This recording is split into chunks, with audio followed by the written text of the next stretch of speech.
Will you commit now to respecting and encouraging a peaceful transfer of power? Well, you had a peaceful transfer of power. You had a peaceful transfer of power. You had a peaceful... Come on, President Trump. You had a peaceful transfer of power compared with Venezuela. People were angry. People were there. And I'll tell you what, they never show that. The primary scene in Washington was hundreds of thousands, the largest group of people I've ever spoken before, and I've spoken before. And it was love and peace. And some people went to the Capitol, and a lot of strange things happened there, a lot of strange things. Love and peace on January 6th. That was former President Trump earlier this month, avoiding a question on whether he would commit to a peaceful transfer of power, in fact, lying and saying there was one last time. This, as a new letter from Congressman Jamie Raskin of Maryland reveals, the Trump campaign this time has not signed off on an agreement with the federal government on a transition process if he wins the election. Congressman Raskin joins us now. He's ranking member of the House Oversight Committee. Congressman, thanks for being with us. So for people who don't quite know what this tradition is, this norm is in our government, what is this document that you would have expected the Trump campaign to participate in?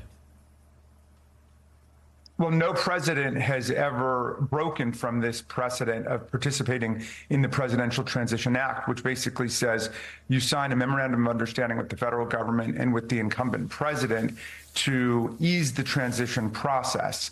There's 75 days between the election and the inauguration.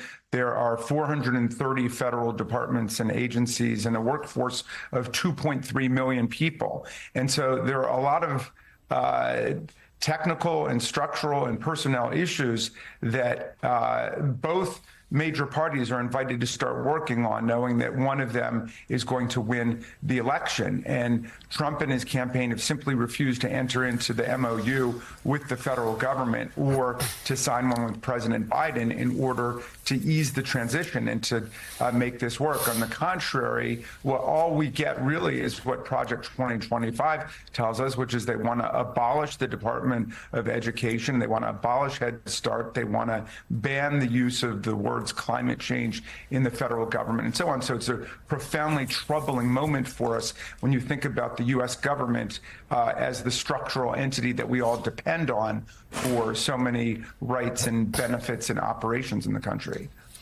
Congressman, good morning. It occurs to us here that a phrase we haven't heard much of the last couple of months is Biden crime family. That seemed to disappear from the headlines just as President Biden abandoned his reelection bid. Certainly would suggest there's some political motivations behind it. Can you tell us if you've had any conversations from your counterpart, Jeremy Comer, about this? Where do things stand? Was this just a stunt?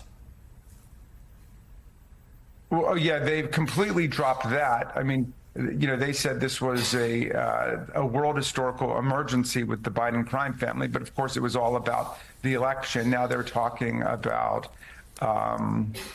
you know, I mean, I don't even know what they're off onto this week.